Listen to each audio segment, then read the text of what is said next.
all hear me now? Thank you. Well, I have been thinking about the earth.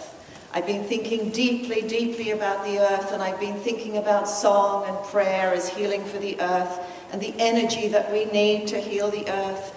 And I've been thinking about peace on earth as our most urgent necessity.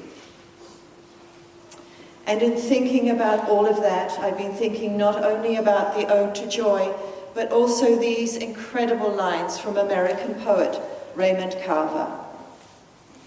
And did you get what you wanted from this life? Even so. I did. And what did you want? To call myself beloved, to feel myself beloved on this earth. Can you feel that also? Can you feel your love for the earth, for life, for one another? Can you feel it deeply enough and unconditionally enough to be active in our earth's healing? Which really means healing our attitudes towards one another and towards ourselves. Because we cannot begin to appreciate and therefore protect the earth and what we call nature without also understanding better the nature of human nature in all its variety, in all its seasons, in all its tragedies, in all its losses, and in all its resurrections. A beautiful Cherokee teaching reminds us that all of us can trace our roots to that one great tree of peace, which is life itself. So when I stop my own busyness, when I bow to the earth that is our mother, when I listen to the earth and the earth's creatures, when I plunge into the earth's oceans or allow the air to sit gently on my skin, I am opening more deeply to life. I am also learning. The earth is not just my mother, the earth is my teacher. And of all the infinite lessons that I could share with you today, I have chosen just 5. The first is the lesson of awe, of wonder, and of astonishment. It is the lesson of inspiration. It is the lesson of letting our hearts be moved. We have Shiloh's astonishing glass globe here in front of us today. And when I saw this first a few days ago, I recognized that what it allows is for us to see one another through it, to have the transparency that we need, really to take other people's needs into account and to take them seriously and to see their concerns alongside our own, and in that to see the awesomeness of this earth with new eyes. Because without opening to awe, we will not understand that life is sacred. And until we understand that life is sacred, is unconditionally and unequivocally sacred, we will not begin to protect it. My life is sacred, and so is yours. We need to take that to heart. We need to live it every day in our choices. My life is sacred, and so is yours. This doesn't mean any kind of religiosity. The sacred is an experience.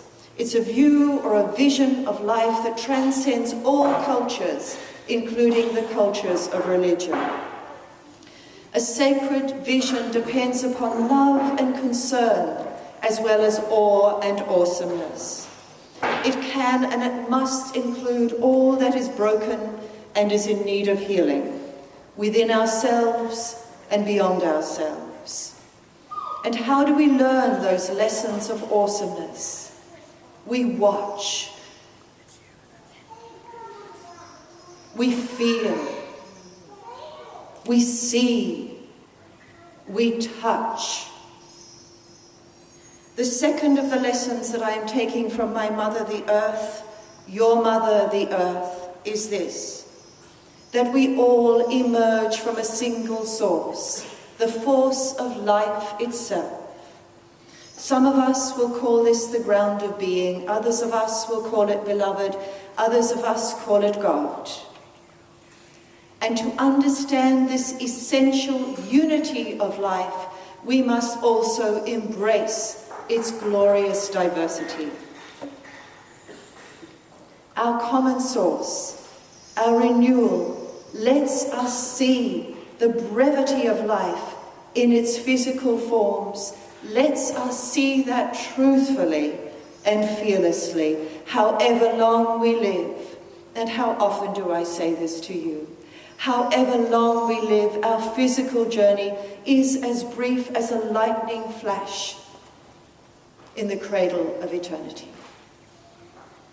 So what would it mean to you to make the most of this life while you have it?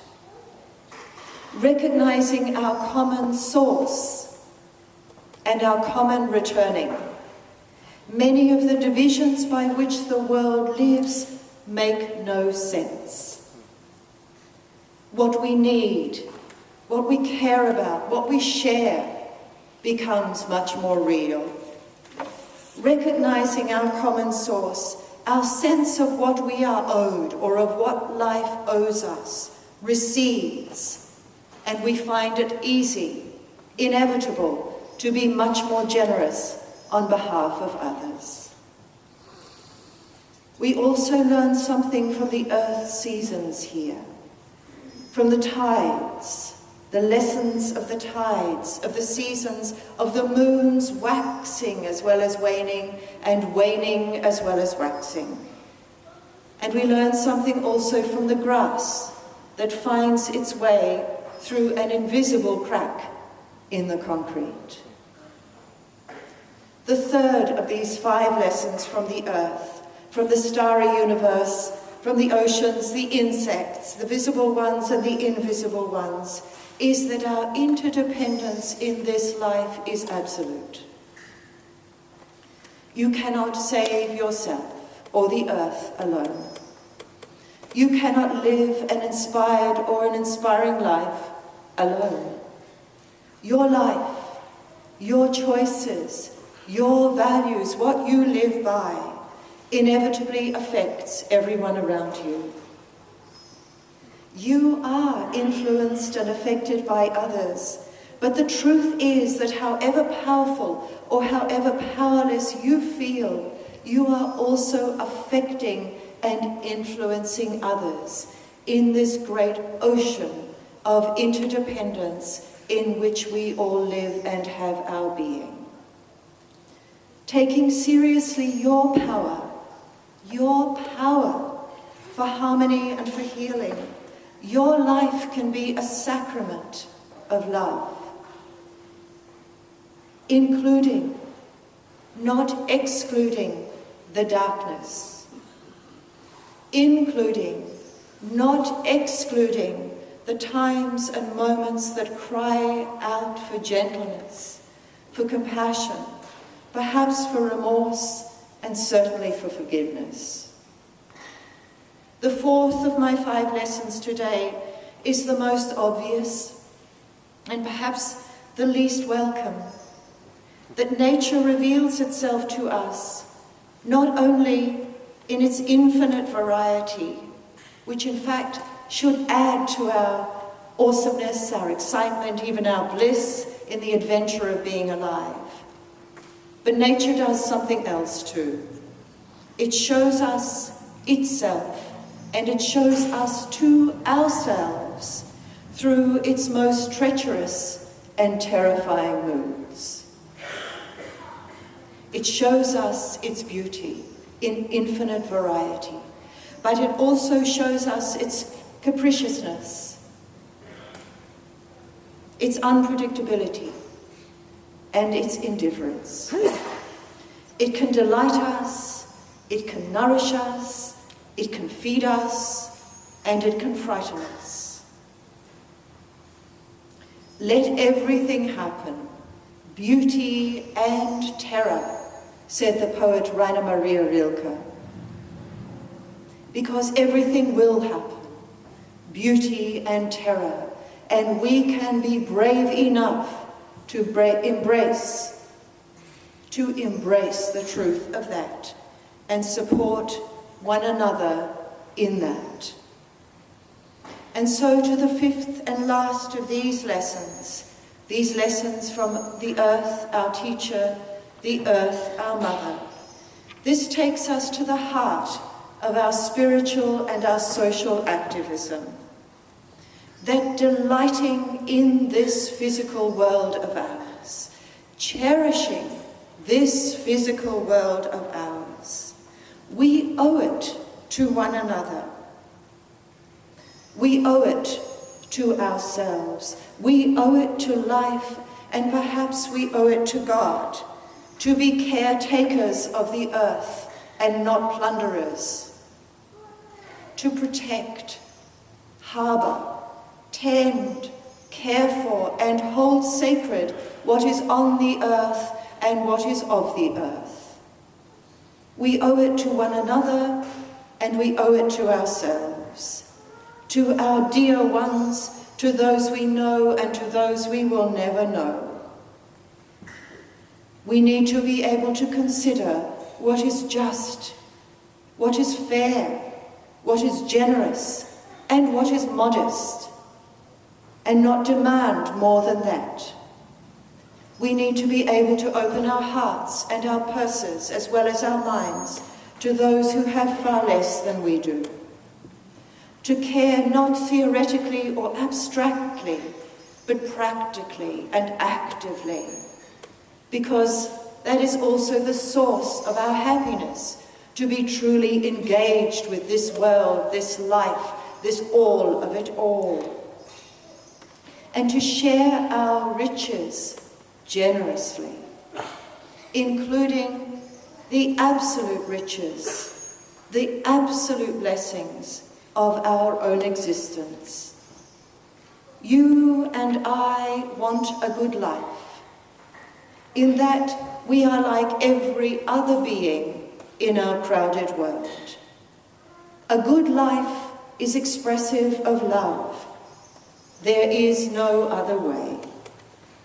We reach towards love and we understand love through loving actions. Love, in all its forms, demands the courage of surrender.